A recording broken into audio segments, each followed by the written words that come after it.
सभी धर्मों में सबसे बड़ा धर्म है त्याग नाम का धर्म। आइए इस त्याग को रामायण की एक कथा में ढूंढते हैं। बहुत आसानी से मिल जाएगा, इसलिए मन लगाकर समझते हैं।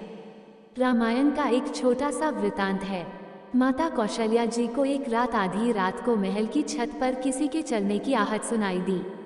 उनकी नींद टूटी, वहां चली गई और पूछा कौन है।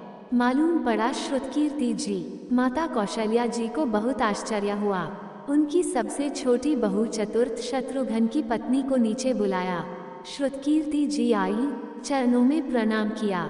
माता कौशल्या जी ने पूछा, श्रुति, इतनी रात को अकेली छत पर क्या कर रही हो बेटी? क्या नींद नहीं आ रही? शत्रुघ्न कहाँ है?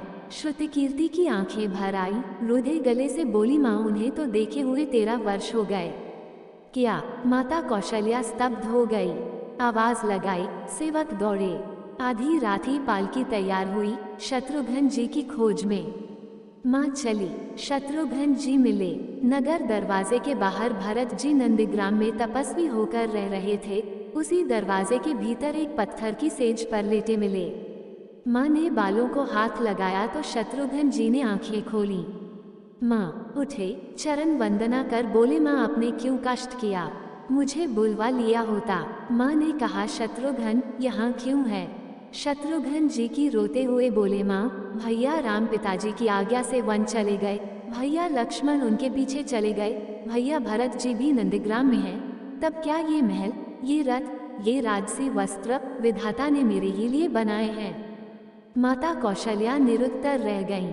ये रामायण का त्याग पाठ आगे आगे देखिए जाने कितने घाट। हर पल महसूस होगा जैसे कि यहाँ त्याग की ही प्रतियोगिता चल रही है और सभी प्रथम हैं, कोई पीछे नहीं। चारों भाइयों का प्रेम और त्याग एक दूसरे के प्रति अद्भुत, अभिनव और अलौकिक है। रामायण जीवन को जीने की सबसे उत्तम शिक्षा देती है। भगवान राम को 14 वर्ष का वनवास हुआ तो उनकी पत्नी सीता माता ने भी वनवास का प्रण कर लिया। वही बचपन से ही बड़े भाई की सेवा में रहने वाले लक्ष्मण जी कैसे राम जी से दूर हो जाते? माता सुमित्रा से तो उन्होंने आज्ञा ले ली थी वन जाने की। फिर जब पत्नी उर्मिला के कक्ष की ओर बढ़ रहे थे तो सोच रहे थे कि माँ ने तो आज्ञा दे दी, परंतु उर्मिला को कैसे समझाऊंगा, क्या बोलूंगा उनसे? यही सोच विचार करके लक्ष्मण जी जैसे ही अपने कक्ष में पहुंचे तो देखा कि उर्मिला आरती का थाल लेके खड़ी थी और बोली, आप मेरी चिंता छोड़ प्रभु श्री राम की सेवा में वन को जाएं, मैं आपको नहीं रोकूंगी। मेरे कारण आपकी सेवा में कोई बाधा न आए, इसलिए साथ जाने की जिद भी नहीं करूंगी। ये हुई त्याग की दूसरी महान भावना। लक्ष्मण जी संकोच में, कैसे समझाएं? परंतु उनके कुछ कहने से पहले ही उर्मिला जी ने उन्हें संकोच से बाहर निकाल दिया।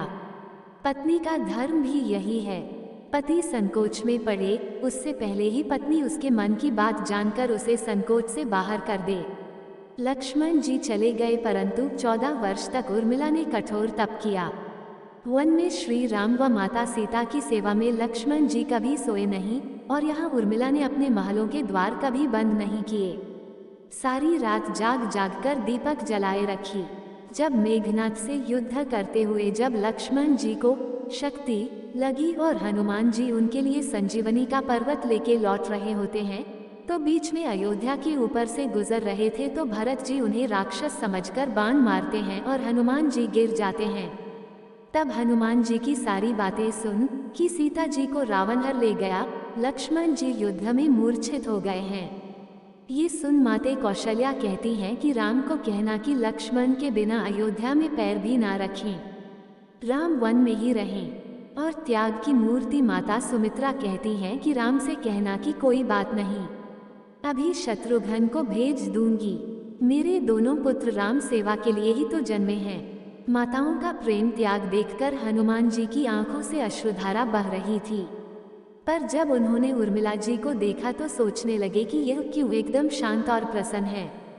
क्या इन्हें अपनी पति के प्राणों की कोई चिंता नहीं? हनुमान जी पूछते हैं, देवी आपकी प्रसन्नता का कारण क्या है? आपके पति के प्राण संकट में हैं। सूर्य उदित होते ही सूर्य कुल का दीपक बुझ जाएगा।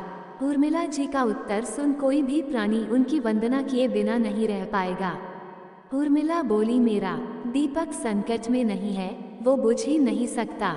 रही सूर्योदय की बात, तो आप चाहें तो कुछ दिन अयोध्या में विश्राम कर लीजिए, क्योंकि आपके वहां पहुंचे बिना सूर्य उदित हो ही नहीं सकता। आपने कहा कि प्रभु श्री राम मेरे पति को अपनी गोद में लेकर बैठे हैं। जो प्रभु श्री राम की गोदी में लेटा हो, काल उसे छू भी नहीं सकता। आज वे दोनों लीला कर रहे हैं। मेरे पति जब से वन गए हैं, तब से सोए नहीं हैं। उन्होंने न सोने का प्रण लिया था, इसलिए वे थोड़ी देर विश्राम कर रहे हैं, और जब भगवान की गोद मिल गई तो थोड़ा विश्राम ज्यादा हो गया। वे उठ जाएंगे, और शक्ति मेरे पति को लगी ही नहीं, शक्ति तो प्रभु श्री राम जी को लगी है। मेरे पति की हर श्वास में राम है, हर धड़कन में राम, उनके रोम रोम में राम है, उनके खून की बूंद बूंद में राम है, और जब उनके शरीर और आत्मा में ही सिर्फ राम है तो शक्ति राम जी को ही लगी। दर्द प्रभु राम को हो रहा है, इसलिए हे हनुमान जी, आप निश्चिंत होके जाएं, सूर्य उदित नहीं होगा। रामायण के सभी पात्र त्याग और बलिदान की सत्यमूर्ति ही साबित हुए। भगवान राम तो केवल राम राज्य का कलश स्थापित किया, परंतु वास्तव में राम राज्य इन सब के प्रेम, त्याग, समर्पण और बलिदान से ही आया।